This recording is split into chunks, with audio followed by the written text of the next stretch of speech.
വടകരയിൽ ഷാഫി വിജയിച്ചതോടെ പാലക്കാട് ഉപതെരഞ്ഞെടുപ്പ് ചർച്ചകൾ ആരംഭിച്ചു. പാലക്കാടിനെ ഇടതുപക്ഷത്തു നിന്നും അടർത്തിയെടുത്ത ശേഷം കഴിഞ്ഞ 2 തവണയും മണ്ഡലം സുരക്ഷിതമായി നിലനിർത്തി വന്ന ഷാഫി പറമ്പിലിൻ്റെ പിൻഗാമിയാകാൻ ഉടുപ്പം തയ്പ്പിച്ച് പലരും രംഗത്തിറങ്ങിയിട്ടുണ്ട്. 2011 ആദ്യ മത്സരത്തിനിറങ്ങിയ ഷാഫി സിറ്റിംഗ് MLA ആയിരുന്ന ട്രേഡ് യൂണിയൻ നേതാവ് കൂടിയായ CPMൻ്റെ KK ദിവാകരനിൽ നിന്ന് 7403 വോട്ടിനാണ് പാലക്കാട് പിടിച്ചെടുത്തത്.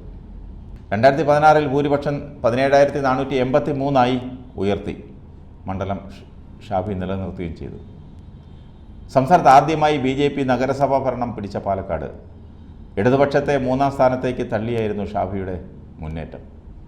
Metro man E. ശ്രീധരനെ കളത്തിലിറക്കി പാലക്കാട് പിടിക്കാനുള്ള 2021 BJPയുടെ ശ്രമവും ഷാഫിയുടെ വ്യക്തിപ്രഭാവത്തിന് മുന്നിൽ തകർന്നടിയുന്ന കാഴ്ചയ്ക്ക് കേരളമാകെ കൈയടിച്ചിരുന്നു. ഷാഫി അല്ലാതെ മറ്റ് ആരിറങ്ങിയാലും പാലക്കാട് പിടിക്കാനാവുമെന്ന പ്രതീക്ഷയിലാണ് BJP ക്യാമ്പ്. കഴിഞ്ഞ 2 തെരഞ്ഞെടുപ്പുകളിലും 3ാം സ്ഥാനത്തേക്ക് പിന്തള്ളപ്പെട്ട CPMന് നഗരത്തിൽ സ്വാധീനം കുറഞ്ഞു വരുന്ന സ്ഥിതിയാണ്. ഷാഫിയോളം പോന്ന കരുത്തനെ കളത്തിലിറക്കിയില്ലെങ്കിൽ പാലക്കാട് BJP കൊണ്ടുപോകുമെന്ന കോൺഗ്രസിലെ ചിലർക്ക് ആശങ്കയുണ്ട്. പക്ഷേ പാലക്കാട്ടെ VK ശ്രീകണ്ഠൻ്റെ ഉജ്ജ്വല വിജയം ആ ആശങ്കകളെ അപ്രസക്തമാക്കുന്നുവെന്നാണ് കോൺഗ്രസ്സുകാർ തന്നെ ചൂണ്ടിക്കാണിക്കുന്നത്. അതുകൊണ്ട് തന്നെ ശക്തനായ സ്ഥാനാർത്ഥിയെ തന്നെ കോൺഗ്രസ് രംഗത്തിറക്കും. അടുത്തിടെ CPMൻ്റെ സഹയാത്രികനായി മാറിയ മുൻ DCC പ്രസിഡന്റ് AV ഗോപിനാഥ്, അദ്ദേഹത്തിന് ഇവിടെ ഒരു കണ്ണുണ്ട്.